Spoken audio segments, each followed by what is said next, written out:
Boa tarde, bom dia, boa noite, não sei quando você está assistindo esse vídeo. Eu sou a Natália, Natizilda na internet, mas você pode me chamar só de Nath. Faz um tempinho que eu não faço nenhum vídeo, mas não é porque eu não estava lendo, e sim porque eu estava lendo demais. Vocês podem ver aqui, uma pilha meio grande. Esses são os livros, não são só os livros que eu li, são os livros que eu estou lendo e os livros que peguei recentemente, mas é uma pilha bem grande, tá? Ele é bem grandinho. Enfim. Eu vou fazer um vídeo um pouco diferente dessa vez. Os dois primeiros vídeos que eu fiz foram sobre resenha dos livros que eu li. Dessa vez eu vou fazer um pouco diferente, eu vou falar sobre os livros que eu li, fazer meio que um recap, tipo, uma recapitulação dos livros que eu li em dezembro, janeiro, fevereiro e metade de março. Eu li bastante coisa. Assim, eu não estava lendo porque, eu preciso ler muita coisa. Foi só o meu ritmo normal. E sou muito feliz com isso, inclusive, porque esse é o ritmo que eu tinha quando eu tava trabalhando, indo de ônibus pro trabalho, né? Eu lia muito. E aí, depois que eu peguei o carro, e aí redes sociais estragaram minha cabeça, então eu perdia. Eu já falei isso milhões de vezes, né? Deixa pra lá. Mas esse é o meu ritmo normal. Tipo, ler bastante é o meu ritmo normal, assim. Então eu decidi fazer um vídeo recapitulando tudo que eu li nesses últimos 3 meses. E quem sabe nos próximos meses tornar isso uma coisa recorrente. Fazer pelo menos um videozinho por mês falando, eu li isso, li isso, li isso. Alguns livros que eu li, eu quero fazer vídeos separados sobre eles. Alguns eu não tenho vontade. Então tem alguns livros aqui que vão ter resenha separada.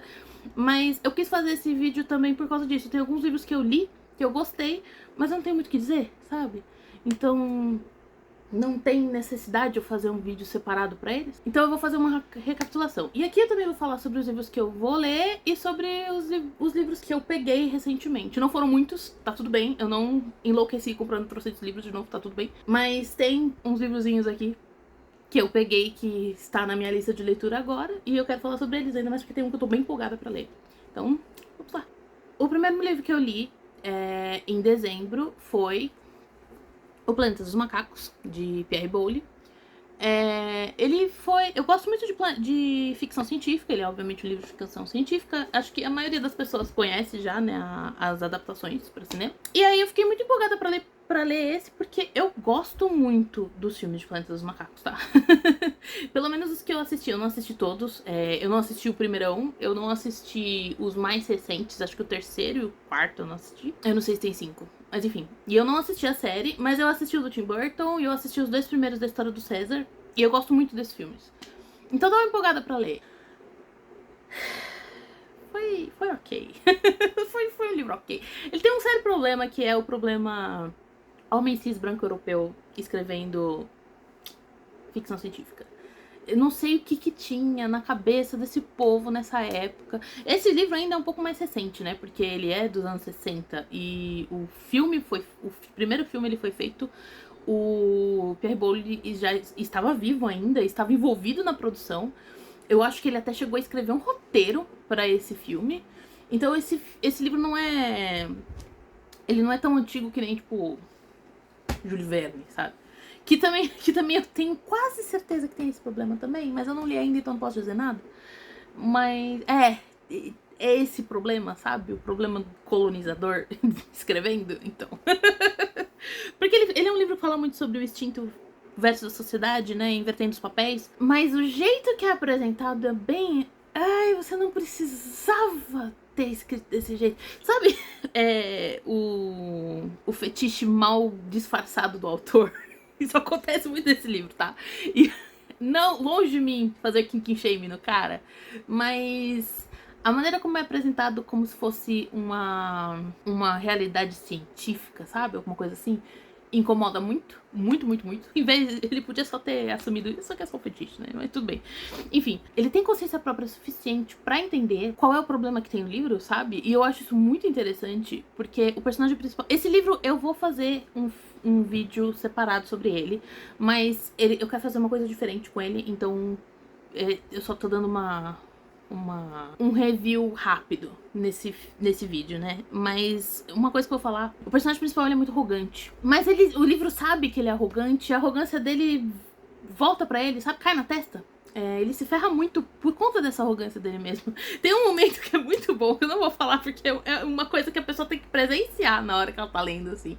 Quando eu for fazer um vídeo só sobre ele, eu vou falar sobre isso. Mas tem um momento que é muito bom, que eu dei muita risada, que é bem isso mesmo. Tipo, o cara, ele é extremamente arrogante, e aí, tipo, ele toma uma na cara que é muito engraçado. Ele tem uns momentos, assim. Ele tem uns momentos muito bons. Tem uns momentos que quando ele entra na parte da ciência mesmo, principalmente na ciência da comunicação entre uma pessoa e outra, você fica, tipo, embasbacado, tipo, caralho, o cara é um gênio, sabe? Mas o resto desses problemas, na hora de falar sobre o selvagem, ele é um pouco demais, assim.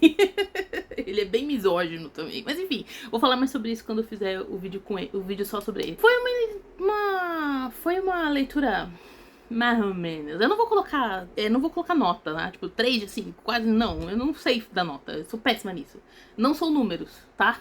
Mas ele foi uma leitura mais ou menos. Ele foi interessante. Eu acho que quem quer saber de onde veio a história do Planeta dos Macacos, eu acho que vale a pena. Ele não é nem um livro muito comprido. Ele deve ter umas 200 e tantas páginas, 300, sei lá. Ele é bem curtinho, esse livro, de verdade. Não... é de boa. Uma coisa que eu gostei muito, porque essa edição que eu peguei, eu lembro que eu peguei de graça na Amazon, que a Amazon por algum motivo tava dando livro de graça, eu não lembro porquê.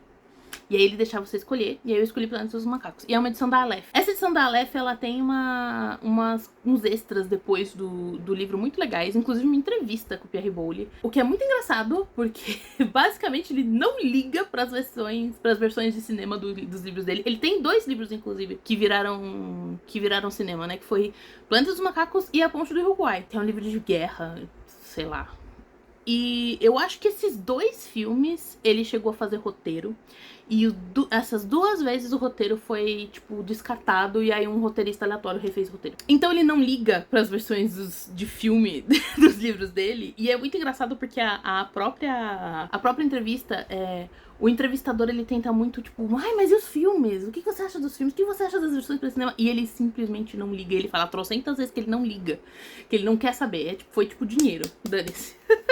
Ele até não gosta muito das versões. É bem legal. Então foi uma leitura ok, mas não foi uma perda de tempo também. Eu achei... Foi legal, foi interessante. O segundo livro que eu li, e esse foi um livro muito bom, eu li ele na época do Natal. Eu terminei ele, acho que um pouco depois do Natal, assim.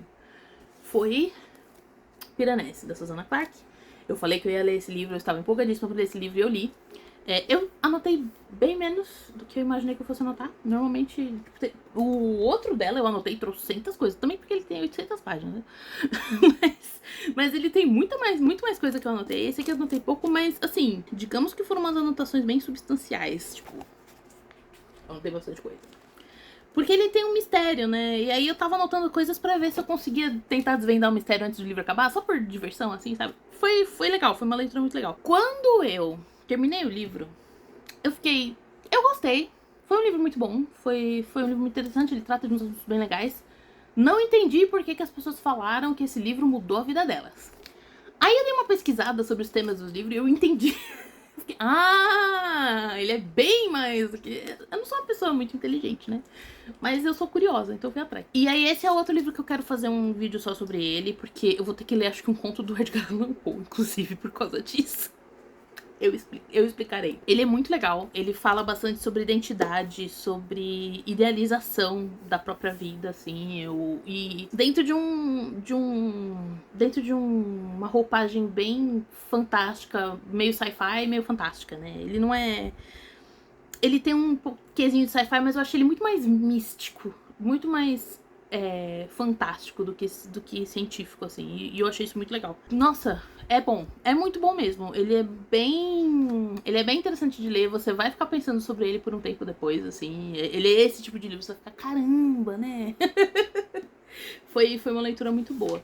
É um outro livro que eu não vou falar muito sobre ele aqui, porque eu quero fazer um vídeo sobre, mas eu posso falar algumas coisinhas. A sinopse é bem simples, né? É a história de um cara que ele vive numa casa que ela é cheia de estátuas em todas as partes da casa.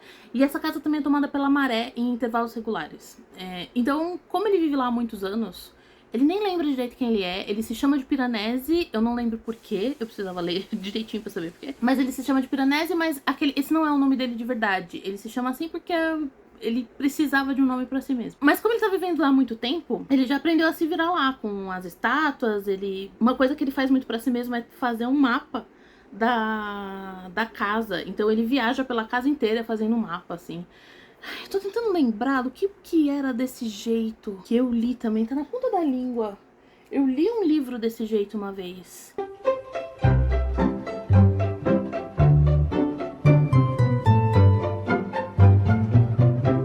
Eu não vou lembrar. Se eu lembrar, enquanto eu estiver editando, eu ponho uma edição básica aqui pra falar, tipo, olha, lembrei. Mas eu tenho a distinta impressão de que eu li uma coisa com um plot muito parecido. Assim, de tipo, um personagem que fica andando pelo ambiente e anotando, tipo, direitinho o mapa. Mas esse livro tem isso também. Ele fica viajando pelo mapa e ele, de tempos em tempos, ele encontra um cara, que ele é claramente um cientista, pra falar com ele sobre a casa. E esse cara é bem suspeito, assim, né? Mas ele acredita no cara piamente, porque é a única pessoa que ele vê, sabe? Ele é uma pessoa muito inocente, porque ele não tem nenhuma experiência de vida. Ele viveu naquela casa a vida inteira. Ele não sabe nem como sair de lá. Ele nem quer sair de lá. Mas esse cara é muito suspeito, e aí a história vai se desenrolando a partir disso. É um livro bastante difícil de explicar, sem você dar spoiler, assim. Mas ele é muito bom, eu recomendo bastante. Vai te deixar pensando bastante sobre muitas coisas, se você ler, assim. Recomendo demais. Esse é bom, esse é muito bom. Aí, lá pra janeiro, foi quando eu comecei a ler O Hobbit, do J.R.R. Tolkien. Eu não sei nem o que eu tenho. Esse é um livro que eu não vou fazer review, porque eu não tenho muito o que falar sobre o Hobbit. É um livro ótimo. Ele é bem legal porque dá pra perceber claramente que ele foi escrito pra crianças. O J.R.R. Tolkien, ele escreveu esse livro primeiro, depois ele escreveu O Senhor dos Anéis. E esse aqui, ele escreveu porque era uma história pra contar pros filhos dele antes de dormir. Então ele tem uma pegada muito... Estou contando uma história pra alguém, sabe? O narrador, ele tem uma personalidade própria, assim, sabe? Ele faz uns comentários, é bem legal mesmo. E é uma aventura bem gostosinha de ler, não tem muito o que falar. Eu gostei muito de algumas questões que ele trata, principalmente no final.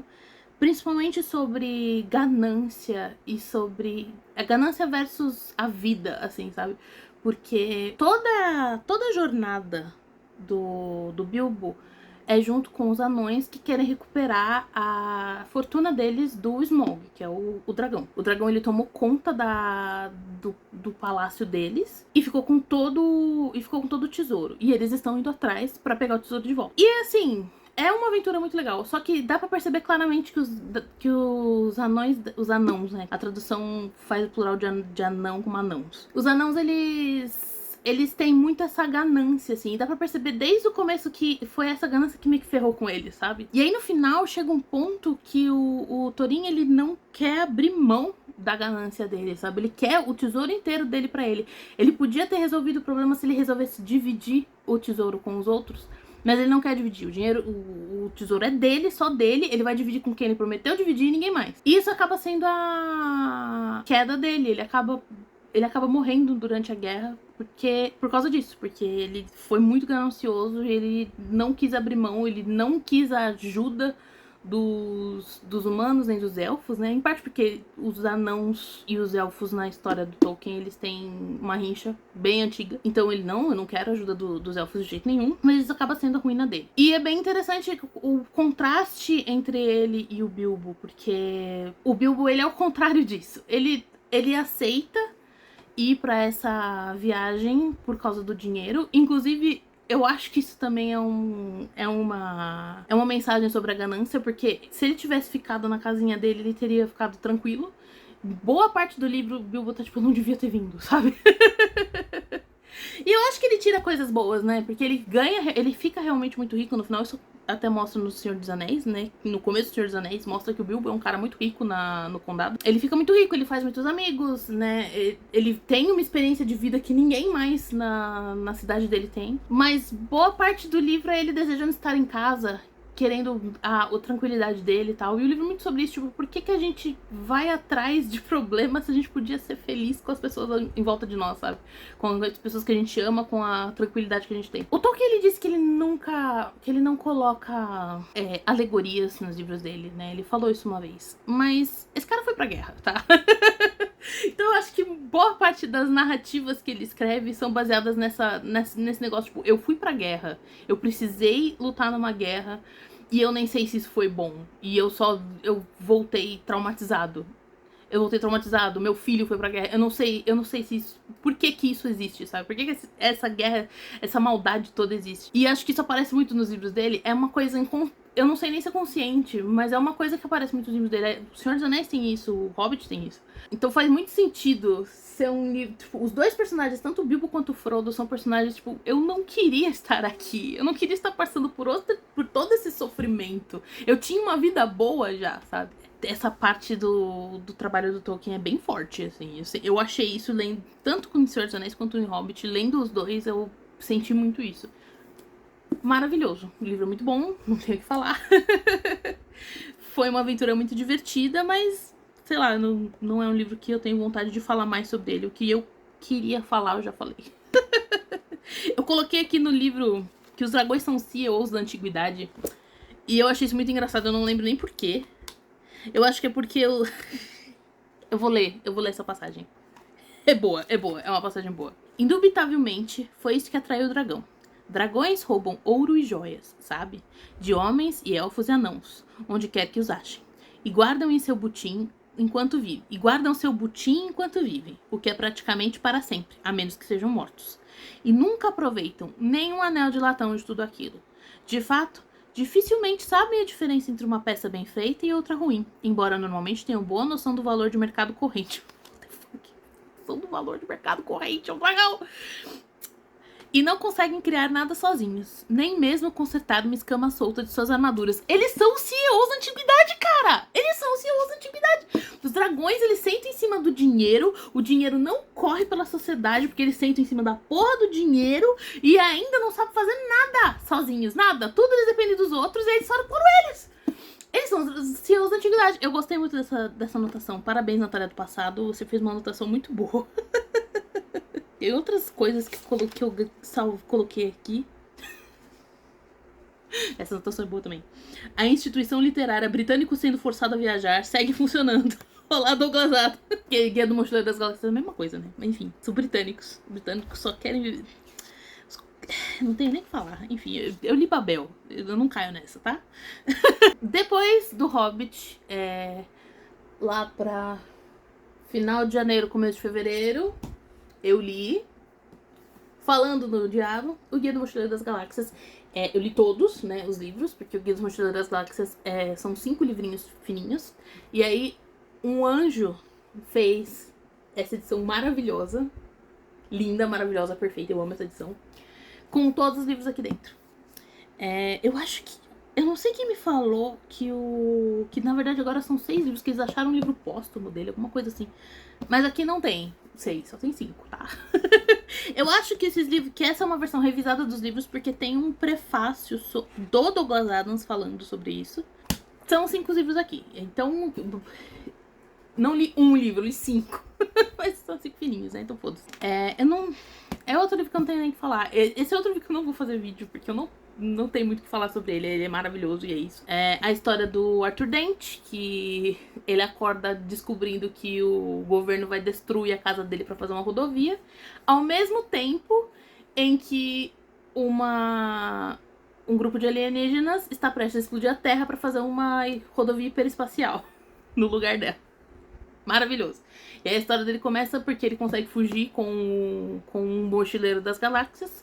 Eles pegam carona numa nave e conseguem fugir enquanto a Terra explode. A história é sobre isso. Eu acho que o livro que eu mais gosto da série é o Restaurante do Fim do Universo. Eu amo o Restaurante do Fim do Universo. Eu acho a ideia do Restaurante do Fim do Universo do Millie Ways maravilhosa. Você vai lá pra assistir. Tem um episódio do Doctor Who que é assim também, né? Obviamente que deve ter pego essa ideia daqui, né? Porque é um episódio de 2000 e tanto. Esse livro já é mais antigo. É da época de 2009, né? Então, esse livro já é mais antigo, então. Mas eu gosto muito da ideia de você ir até um restaurante pra assistir o fim do universo. E aí volta no tempo e aí assiste de novo. Eu acho muito bom. Mas eu também gostei muito, acho que do terceiro ou é do quarto? Tem um livro. Eu acho que é o Restaurante do Fim do Universo mesmo. É o meu livro favorito mesmo. Que depois de todo esse negócio do restaurante, ele e o Ford Prefect, eles ficam presos dentro de um planeta. Que não tinha sido descoberto ainda. É uma das minhas partes favoritas da série inteira, assim. É muito bom. Você dá muita risada o tempo todo, porque as pessoas que estão lá presas também são, tipo, basicamente um monte de idiota. É muito, muito bom. É muito bom. E acho que o livro que eu menos gostei foi o último mesmo, que é o Praticamente Inofensiva. Eu acho o final dos livros um pouco meio...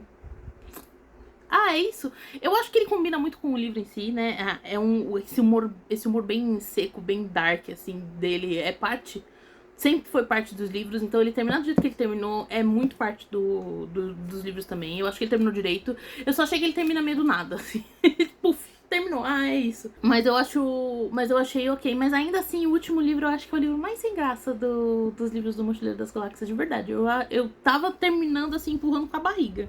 Eu anotei algumas coisas, mas eu tava bem empurrando com a barriga mesmo no final, porque eu tava tipo, nossa, esse livro não acaba, né? Assim, ele também é enorme, né? E eu não podia nem ficar levando ele pro trabalho, porque ele é muito grande. E eu não vou ficar carregando esse livro na minha mochila. Mesmo que eu vá de carro, eu não vou ficar carregando esse livro na minha mochila.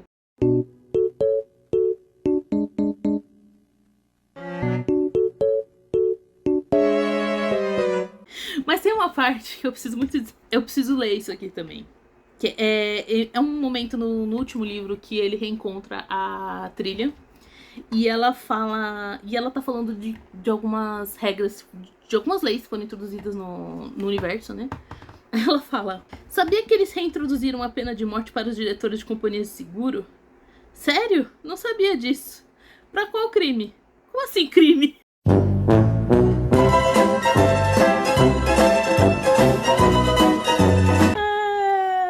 Ai, meu Deus. Esse livro, ele... Quando eu comecei a ler esse livro, eu bem que pensei, eu acho que eu vou gostar dele tanto quanto eu gostava dele quando eu li a primeira vez. Porque eu li a primeira vez eu acho que tava na faculdade. E aí eu pensei, eu acho que eu vou gostar desse livro tanto quanto eu gostei da primeira vez. Mas por motivos diferentes. E é exatamente isso. Porque esse livro, ele é atemporal, cara. Ele fala de umas coisas que você tá vendo acontecer hoje. E você fica tipo, meu Deus do céu, como assim, sabe? Esse livro é atemporal. Tem uma parte que eu acho muito engraçada, que eu achei muito, muito, muito legal. Que aí não é muito o Douglas Adams prevenindo o futuro, mas o Douglas Adams, tipo, ficando chocado com uma coisa que é muito normal pra gente hoje em dia, sabe? Aqui, achei. Eu vou até ler esse parágrafo inteiro, porque eu achei ele muito, muito interessante. E eu fiz um comentário bem pertinente quando eu li. O Guia do Mochileiro das Galáxias é, como já foi frequente e precisamente dito antes, uma daquelas coisas bastante sensacionais. Ele é, essencialmente, como já diz o título, um guia. O problema, ou melhor, um dos problemas, já que existem vários, sendo que uma boa parte deles continua atravancando os tribunais civis, comerciais e criminais em todas as partes da galáxia, e especialmente, sempre que possível, as partes mais corruptas, é esse. A frase anterior faz sentido. O problema não é esse. É este. Alteração. Leia tudo novamente e você vai entender. O livro basicamente define que um grande problema do guia é que ele é atualizado toda hora. Porque ele não é um livro físico, ele é um livro vendido num tablet.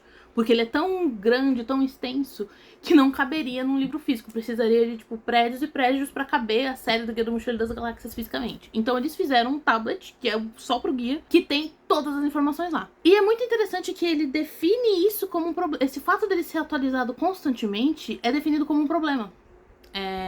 Porque significa que a pessoa pode processar a editora por falar uma coisa que não é verdade, porque ela precisou fazer isso aí tava errado e eles tiveram que alterar?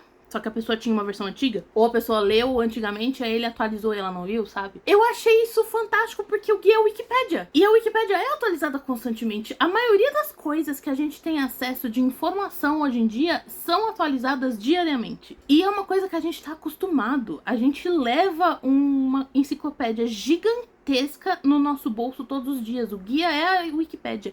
E a gente acha isso normal. Eu não sei se porque a Wikipédia tem essa diferença de ser uma coisa livre e gratuita. Não tem como você processar a Wikipédia por ter dado uma informação que estava errada, sendo que ela é editada por todas as pessoas do mundo. Que é indicado que você não confie piamente na Wikipédia antes de fazer qualquer coisa, né? Mas é muito interessante isso. A gente tem o Guia do Mochileiro das Galáxias hoje e a gente acha isso super normal. E eu acho que pro Douglas Adams era uma coisa... Como que a gente pode ter um negócio que é atualizado constantemente, falando uma informação que pode estar errada no dia seguinte, sabe? E a gente tá acostumado com isso. Eu achei isso muito interessante. Eu gostei muito dessa visão dele, de, tipo, isso é estranho, mas não é estranho mais, sabe? Eu queria que ele tivesse vivido o suficiente. Eu não sei se ele chegou a ver a Wikipédia. Eu acho que quando a Wikipédia foi criada, ele ainda tava vivo, mas eu queria que ele tivesse visto o que ela se tornou hoje, sabe? Eu acho que ele teria ficado, eles criaram o Guia do Mochileiro das Galáxias, assim. eu achei isso muito legal. Maravilhoso, não tenho nem o que falar. Livro perfeito, assim. Eu acho que todo mundo tinha que ler pelo menos uma vez essa série. E aí, depois de ler o Guia do Mochileiro das Galáxias, eu li outro livro. E esse eu vou precisar processar o autor pelo trauma que ele me... a autora, né? Pelo trauma que ela me causou. E eu vou ter que fazer um vídeo só sobre ele depois, porque, pelo amor de Deus, gente, Canção de Aquiles, da Madeline Miller, pelo amor de Deus, não dá. Foi de partir o coração, tá? Feito pela Madeline Miller. Não é o primeiro livro que ela adapta uma história da Grécia Antiga pra livro. Ela tem um outro livro chamado Circe, que eu talvez tenha vindo de um pedaço da Odisseia, porque a Circe é parte da história do Odisseu. Esse livro eu também preciso ler muito, tá? Mas a Canção de Aquiles é a história do Aquiles e do Patroclo, basicamente. Existem muitos acadêmicos que dizem que o Patroclo e o Aquiles eram amantes na história deles, na história de Homero. E aí, esse é o caminho que ela leva nesse livro. Ela conta a história pelos olhos do Patroclo, desde quando ele era criança até quando eles vão pra Guerra de Troia. Meu Deus. Não tenho o que dizer. Meu Deus, esse livro, tá? Foi horroroso. Não, é maravilhoso. Esse livro é perfeito. Pelo amor de Deus, leiam esse livro. Mas é devastador, tá? Pra quem conhece a história do Aquiles, o que acontece com ele, o que acontece com o Patroclo, já sabe. Tipo, eu li esse livro já sabendo o que ia acontecer, tá? Eu já sabia tudo o que ia acontecer. Eu sabia quem ia morrer, quem ia viver. Eu já sabia tudo. Eu quase chorei. Eu não cheguei a chorar, mas eu quase chorei. Lacrimejou, tá? Tem um momento muito específico no final, que é quando o Patroclo conversa com a mãe do Aquiles, porque o Aquiles, ele é um semideus, ele é filho da deusa Tétis, que é uma ninfa do mar. E o Patroclo, em algum momento no final, que eu não vou falar muito sobre, porque eu quero falar sobre esse livro num vídeo separado, então eu não vou falar muito sobre ele. Mas no final ele conversa... Ai, gente, foda-se. Se vocês viram minhas manchas de batom no meu dente, não tenho aí. Mas no final ela conversa com o Patroclo. E, meu Deus, essa conversa do final acabou comigo. Eu não aguento mais. Eu vou ter que ler esse livro de novo em algum momento. Não agora. Estou muito devastada pra isso. Aí... Por causa dessas graças desse livro, eu vou ter que jogar Hades. E Hades é um jogo que toma seu tempo, porque você fica jogando. E eu quero terminar, tipo, pelo menos a história do Patroclo e do aqui, porque eu já zerei Hades, né? Já fiz, tipo, a história inteira, né? Mas eu ainda não fiz a questzinha, não terminei a questzinha do Patroclo e do Aquiles. Eu acho que eu tenho coisa pra fazer ainda. Então eu tô jogando até ver pra onde vai a história dos dois. E foi por causa dessa desgraça aqui. Porque eu quero ver eles felizes em algum momento, tá? Que pelo amor de Deus. Muito bom, meu Deus do céu, que pedrada esse livro, tá? O angst gay é muito forte nesse livro aqui, tá? É muito. Não tem nem o que dizer. Vou falar sobre ele num vídeo separado, esse daqui não vai escapar, mas não agora. E aí, por último, eu li um livro que, assim, eu não imaginei que eu fosse ler nesse momento, mas sabe quando... Porque, assim, os próximos livros que estão na minha lista são todos grandes, tá? Inclusive o que eu comecei a ler, ele é enorme. E eu queria começar um livro que eu pudesse levar na bolsa pra poder trabalhar, pra ir pro trabalho, porque, meu, o livro que eu tô lendo agora não dá pra levar também. Ele é muito grande, ele é de capa dura. Então, abraço. Aí eu falei, Antes de começar esse, eu vou ler um livro um pouquinho menor e tal. E aí eu cacei, tipo, eu tenho vários livros no meu Kindle, né? Que às vezes os livros aparecem baratinhos, ou então o Prime dá uns livros de graça, assim, e aí você vai baixando, né? E esse era um livro que tava de graça no Prime. E aí eu peguei, assim, porque eu vi uma youtuber que eu gosto muito falando sobre ele. E aí eu fui lá na Amazon, porque eu uso a minha lista de leitura da Amazon só pra não esquecer dos livros, né? Eu não compro tudo da Amazon, mas eu uso como, tipo, ai, não posso esquecer desse livro. E aí eu vi ela falando sobre esse livro, eu falei, eu vou guardar. Eu gostei da sinopse que ela contou, eu falei, vou guardar esse livro na minha lista de desejos da Amazon, depois eu vejo. E aí quando eu achei o livro na Amazon, ele tava de graça. Foda-se, tenho Kindle, vou baixar. E ele é A Última Casa da Rua Needless, de Catriona Ward. Ele é um thriller, ele é um livro de suspense. Esse livro é muito bom, tá? Esse livro é outro que eu vou falar sobre ele num vídeo separado, porque ele é muito bom. E eu não tava esperando. Eu não tava dando nada pra esse livro. Tipo, eu tinha gostado da sinopse, mas sabe quando é uma coisa, ai, qualquer dia eu leio, sabe? E aí, meu, que livro! É a história de... Ele conta a história por 3 pontos de vista. Uma é o Ted, que é um cara que ele vive sozinho numa casa meio decrépita, assim. Ele vive com a gatinha dele e às vezes ele recebe, no começo, tipo, fala que ele recebe a filha dele nos fins de semana pra passar um tempo com ele. O segundo ponto de vista é a Olivia, que é a gata dele. Um dos pontos de vista é a gata, eu acho isso muito legal. E o terceiro ponto de vista é a Didi, que é uma moça que ela tá tentando descobrir o paradeiro da irmã dela, que desapareceu quando elas eram crianças. Ela era mais velha, ela era adolescente, a irmã dela era uma criancinha. E num dia que elas foram passear com os pais num lago, a irmãzinha dela desapareceu.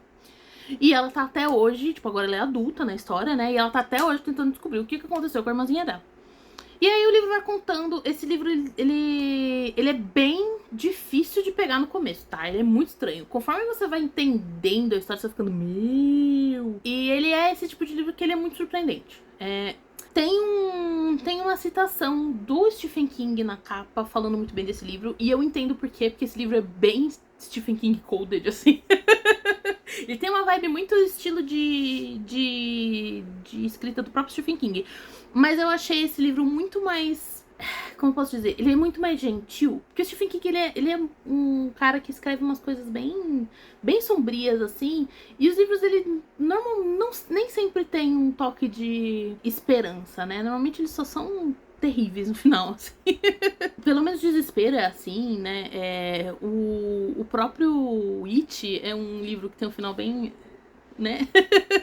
E eu achei esse livro muito mais gentil, assim, né? Ele tem uma mensagem muito interessante no final. Ele é muito delicado na maneira com que ele trata os assuntos que ele trata, tá? E ele é muito surpreendente. Ele é muito surpreendente. Você fica no final assim, como assim? É um suspense muito bom mesmo. Você fica... Porque assim, eu peguei esse livro sem dar nada pra ele. Eu achei que eu fosse demorar pra ler ele. E eu acho que ele nem é tão curto assim, sabe? Ele não é comprido também, mas ele não é tão curto assim. Eu engoli esse livro. Acho que assim, em menos de uma semana eu já tinha terminado ele, porque eu não queria parar de ler. Ele era muito bom. Ele é muito, muito bom esse livro mesmo. E eu recomendo muito. Ele é um thriller muito, muito bom mesmo, assim. Deixa eu ver se eu escrevi alguma coisa sobre ele aqui. Ele é bem desconfortável. Ele é um livro bem desconfortável, tá? Se você não gosta principalmente sobre abuso infantil, não leia. Se você não consegue, tipo, se você não tem estômago pra ler sobre abuso infantil, essas coisas, não leia. Mas eu garanto que o final é bem diferente do que você tá esperando quando você começa a ler, sabe? E vale muito a pena. Vale muito a pena mesmo. Esses foram os livros que eu li entre dezembro, janeiro, fevereiro e segunda metade de março. E assim, foi uma lista de leitura muito boa, tá? Eu ultimamente só tenho lido pedrada, vou falar a real aqui, tá? E agora eu vou falar sobre os livros que eu estou lendo, que são 2. O primeiro é Gideon Anona, de Tansin Muir. Eu sempre tenho problema pra ler esse nome. Meu! Esse livro é muito bom! Eu tô no começo ainda, assim, eu acho que eu não passei nem um terço dele, tá? Eu tô na página 118. E ele tem muitas páginas. Ele tem 494 páginas. Então eu tô bem no comecinho. Então, eu li um quinto dele só, tá? Um pouquinho mais de um quinto, pra não falar. Eu amei esse livro. Eu amei esse livro. Ele é muito, muito bom. Eu tô amando esse livro, na verdade. Eu já fiz algumas anotaçõezinhas aqui, né? Dá pra ver aqui. Esse aqui eu tenho certeza que vai ter muita anotação. Boa parte das anotações são, tipo, essa cena é muito engraçada, porque esse livro é hilário. Esse livro é hilário. Ele conta a história dessa moça aqui, que é a Gideon. Ela mesma. Ela sim. Eu a amo de paixão. Essa mulher é tudo pra mim. Ela é uma freira, tipo... Esse livro é meio sci-fi e meio fantasia, tá? Ele é bem esquisito. Esse livro é muito esquisito. Eu amo coisa esquisita. Mas ele é um universo em que... Basicamente, esse livro é sobre um sistema solar em específico. E aí, ele é dividido em 9 casas, que são os 9 planetas. Os 9 planetas são chamados de casa. Ela mora na 9ª casa, que é a casa do culto do túmulo trancafiado. Eita porra. É a casa do túmulo trancafiado, que são basicamente as freiras que velam os mortos. Todo mundo, tipo...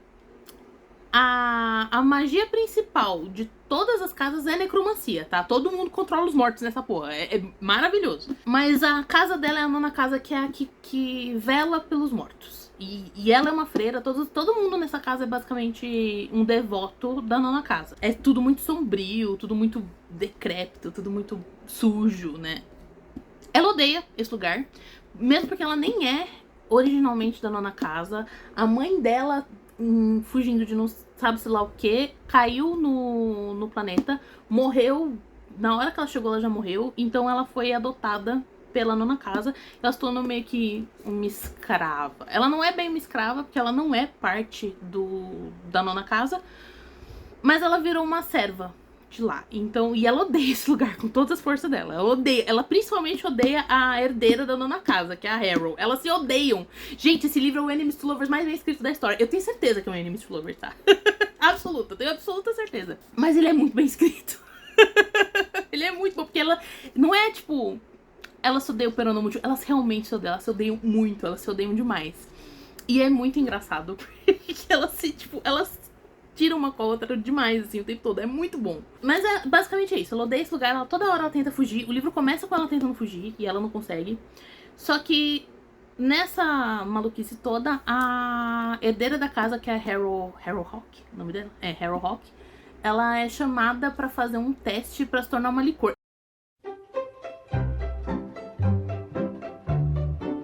Eu não sei o que ele por aí. Eu tô falando, esse livro é extremamente esquisito. Ele não explica nada.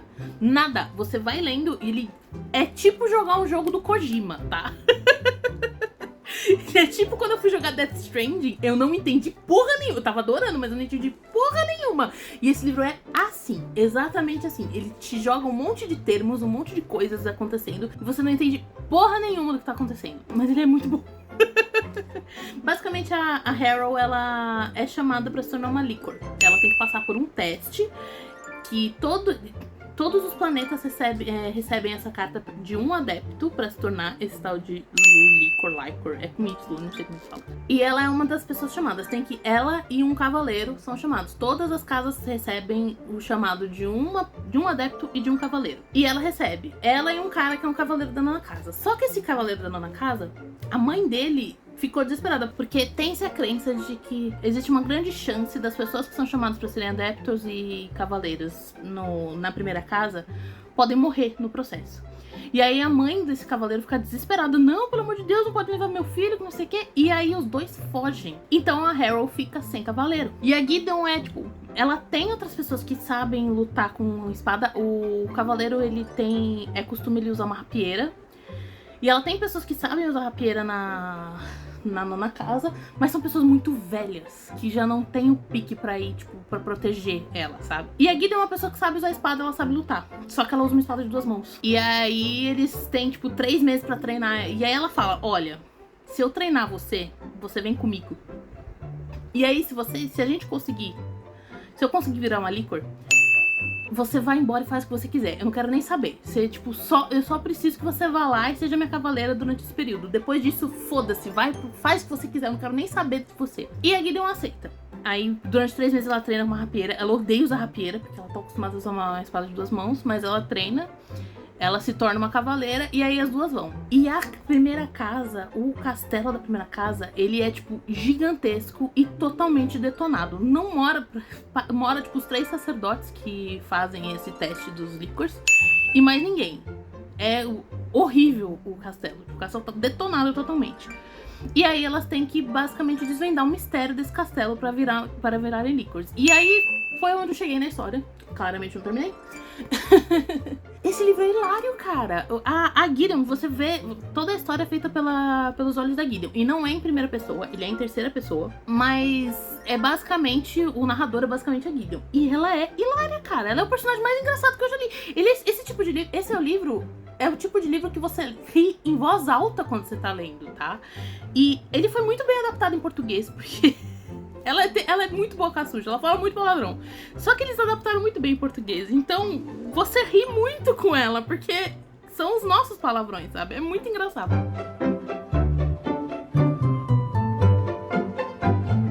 É maravilhoso. E é muito engraçado também, porque as pessoas que elas conhecem na primeira casa, que são todos os adeptos e os cavaleiros das outras casas, todos eles morrem de medo das duas. Porque elas são da casa que vela os mortos. As pessoas que aceitam a morte. Todos eles são necromantes, mas elas são as pessoas que mais aceitam a morte, assim, sabe? E elas sempre se vestem toda de preto. E elas têm que fazer essa maquiagem, que é parte da crença da nona casa. Elas têm que fazer essa maquiagem de caveira. E elas estão sempre, tipo, com um capuz, assim. E no começo do livro, a Harrow vira pra Gideon e fala: se você falar com alguém, eu acabo com a sua raça. E aí ela não pode falar com ninguém.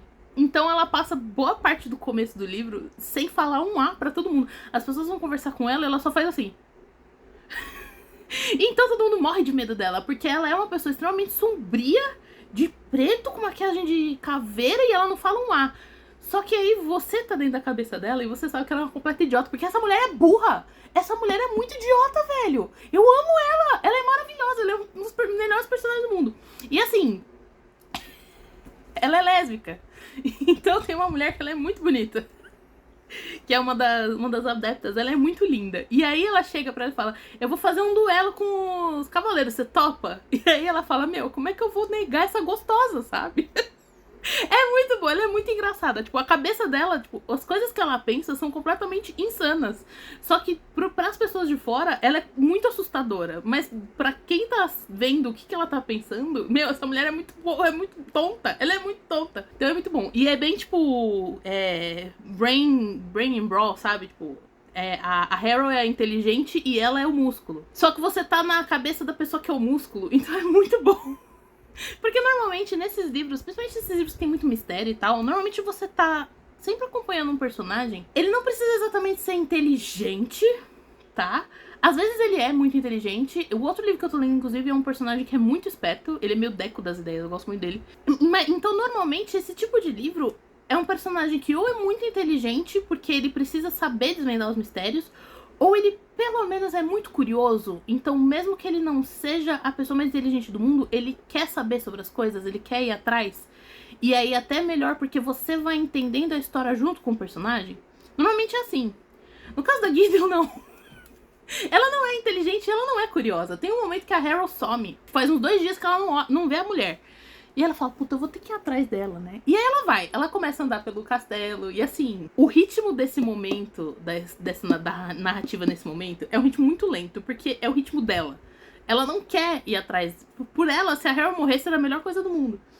Mas ela, tá bom, vamos, vai. Então ela vai atrás da Harrow. Mas ela anda pelo pátio, aí ela não acha. Aí ela anda pelo saguão, aí ela não acha. Aí ela anda pelo refeitório, aí não acha. Aí é hora do almoço, aí ela para pra almoçar. Aí ela fala: eu não vou mais procurar ela. Foda-se, eu não quero mais saber. Aí ela termina de comer. Ela: tá bom, eu vou atrás, vai. Então ela é muito assim, tipo, ela não tá nem aí, sabe? Ela é um pouco curiosa, ela tenta prestar atenção no que os outros estão falando. Ela não é totalmente burra. Ela é, tipo... Ela é sagaz o suficiente, sabe? Mas, no geral, ela é muito foda-se das ideias. Então é muito engraçado ver ela, tipo, acompanhar a trajetória dela, assim. Ela é um personagem muito bom de acompanhar, muito divertido. Maravilhoso. E assim, isso aqui é uma série, tá? Esse aqui é o primeiro, Aí tem mais 2 livros, que é a Harrow Hawk the Ninth e tem mais um. O segundo e o terceiro não saíram aqui, só o primeiro. Eu vou até mandar um e-mail pra Alta Novel depois falando, tipo, por favor, tragam os outros 2 aqui, porque eu quero ler isso em português, porque em português é muito engraçado. Mas, nesse meio tempo eu vou ler em inglês mesmo. Eu vou procurar, tipo, pra comprar, não sei aonde. Eu sei que eu já achei no estante virtual esses livros pra comprar. O segundo, né? O terceiro acho que não tinha saído ainda. Eu acho que o terceiro saiu recentemente. Mas eu vou atrás, porque, meu, essa série é muito boa. Essa é a série que vale a pena ler inteira, tá? Ela é muito boa. E a Gideon é um dos personagens mais engraçados do mundo. Eu recomendo muito. Se você quer ler um livro que é, tipo, super sombrio, é de mágica barra... Porque ele é meio sci-fi também, né? Mágica e sci-fi, cheio de mistérios.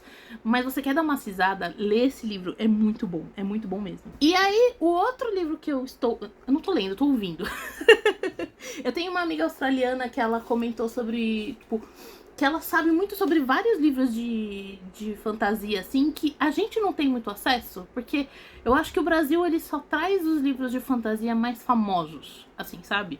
A gente teve Harry Potter, né, essas coisas assim. Mas existe uma quantidade enorme de livros de fantasia que eu nunca tinha ouvido falar. E aí essa minha amiga australiana comentou de um chamado Codex, de uma série chamada Codex Alera. E ela me passou os audiobooks que ela tinha, né? Ela me emprestou os audiobooks. E aí eu comecei a ouvir. Então eu tô ainda no primeiro livro, porque, meu, esses livros são gigantes. Tem acho que uns 5 livros. Eu nem lembro mais, mas tem, tipo, uma quantidade bem grande desses livros. E assim, cada um deles tem, sei lá, umas 4 partes de áudio, e é tipo 5 horas cada uma dessas partes. São livros muito grandes.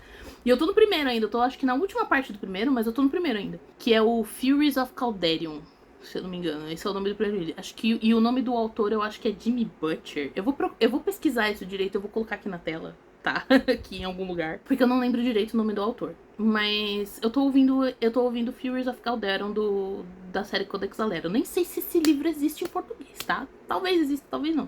É bem legal, se passa num... Pelo que eu entendi, pelo que ela me explicou também, ele meio que se passa num universo paralelo. Todas as pessoas que moram nesse universo não são originárias desse universo, elas vieram da Terra. E são romanos da Roma Antiga. E eles foram pra esse lugar, eles surgiram nesse lugar e eles começaram a formar a vida deles lá. Então é uma sociedade muito militar, porque os romanos eram muito militares, né? Então tem as cidades grandes que tem todos os militares, né? E eles são muito bem vistos, porque Roma, enfim, malditos milicos.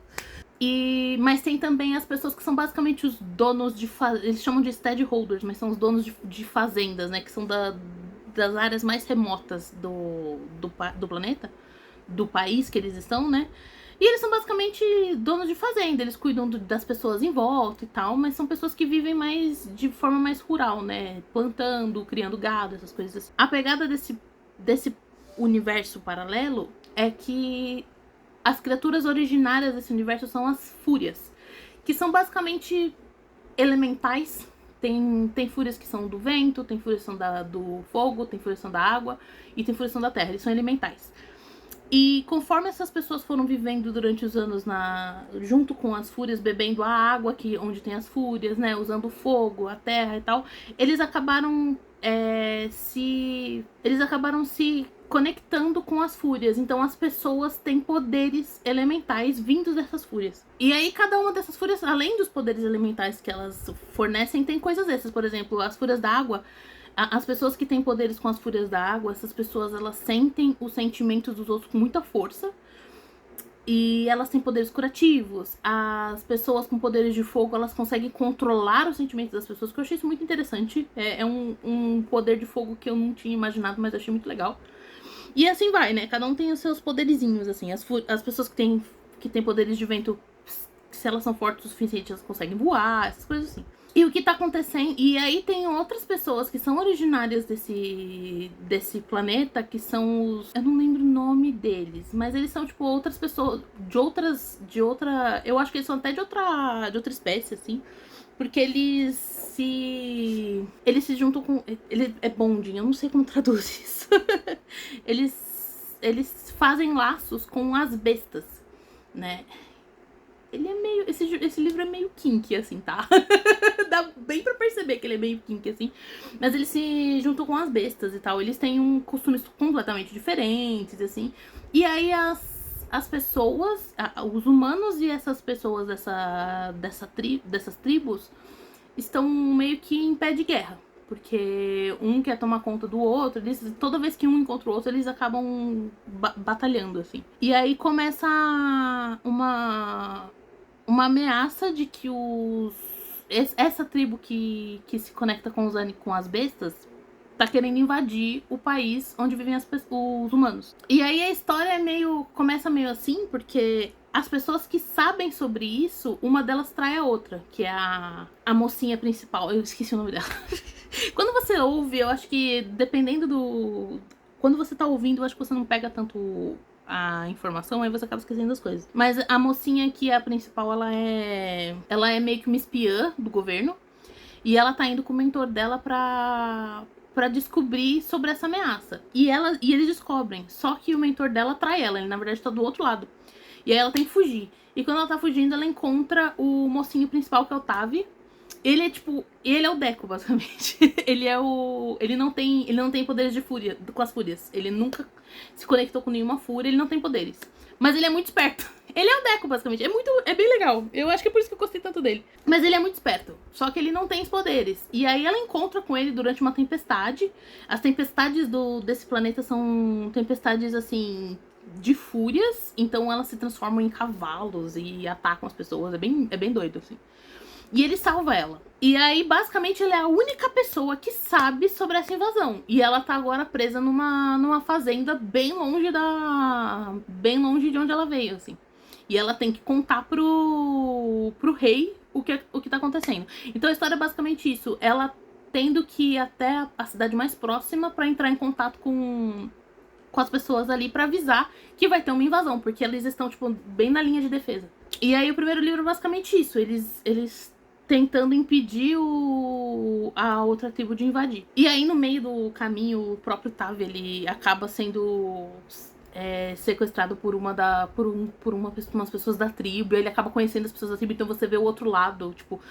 Essas pessoas são vistas como selvagens, na verdade ele começa a enxergar o outro lado, enxergar por que elas acreditam nas coisas que elas acreditam, assim. Então ele tem bem essa coisa, assim. Eu estou gostando bastante, é uma história muito legal. É bem gostoso porque eu gosto de ficar ouvindo quando eu tô trabalhando, né? Então eu vou trabalhando lá e eu me perco nesse mundo, assim. Eu entro num mundo diferente, é bem legal, assim. Eu tô gostando muito desse livro. Ele é enorme. Eu não sei quando que eu vou terminar essa série, porque ela é muito grande mesmo. Mas é uma coisa que eu vou ouvindo aos poucos e é bem divertido, assim, eu tô gostando bastante. Bom, e aí agora, finalmente, eu vou falar sobre os livros que eu comprei. Não foram só livros que eu comprei, teve um que eu peguei. Tipo, porque na escola que eu trabalho, a gente deixa uma estantezinha no portão, onde as pessoas podem colocar livros e pegar os livros que estão lá. Eu sempre coloquei livro lá, né? Então teve um livro que eu peguei de lá.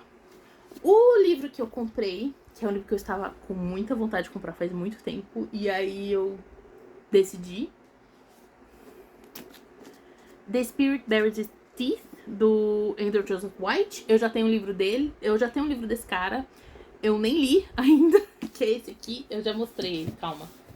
Eu já mostrei esse livro aqui. Esse aqui tá em português, porque ele foi publicado pela Dark Side, que é o Inferno que nos persegue. Mas assim, olha a capa desse livro. Ele é lindo, ele é maravilhoso. Essa edição, eu tinha esquecido que os estadunidenses, eles têm esse negócio de, tipo, eles têm o livro e eles têm essa capinha protetora do livro, né? Que é onde fica a arte de capa. Mas quando você tira, quer ver? Calma. Tô fazendo bem devagar pra não rasgar nada. Ele é assim. Ai. Tomei uma na cara. Enfim, ele é assim. Ele é... Tipo... Isso aqui é papel. Minha mãe sabe fazer isso aqui. Mas ele tem, tipo... Olha como ele é lindo. Ele é muito lindo. Essa edição é muito linda. E aí ela tem a capinha de fora, né? Olha o autor aqui. Aqui. E ele tá, acho que ele entrou na promoção. Eu já falei, eu tô tentando não comprar as coisas da Amazon tanto, mas tem algumas coisas que, sinceramente, é muito difícil de achar em outro lugar. E uma delas é livro em inglês, livro que não saiu aqui ainda. Que eu consigo achar em sebo, dependendo do livro, essas coisas, mas na maioria das vezes é muito difícil. E esse livro entrou na promoção. E aí eu falei, eu sempre quis esse livro, tá? E aí eu vou comprar. E aí eu comprei. Eu estou muito feliz com essa compra. Eu acho esse livro lindo.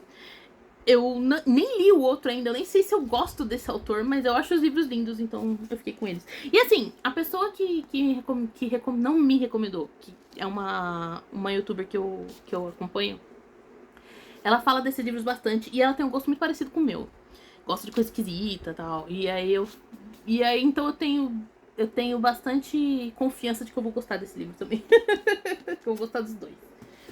E o outro é um livro brasileiro que eu achei na estantezinha que tava lá da escola que eu trabalho. Chama 23 Minutos, do Waldson Souza. É uma história de loop temporal. Ele é da Tag, alguém pegou esse livro na Tag, tá vendo? Alguém pegou esse livro na Tag e decidiu doar, não sei se não gostou, sei lá. Mas ele foi publicado pela HarperCollins, que nem o Hobbit. E ele é um livro sobre loop temporal, só que de um adolescente que mora em Goiás. Eu achei muito legal a sinopse, chamou minha atenção, porque a capa é bonita, né? Chamou minha atenção lá na estantezinha, aí eu peguei.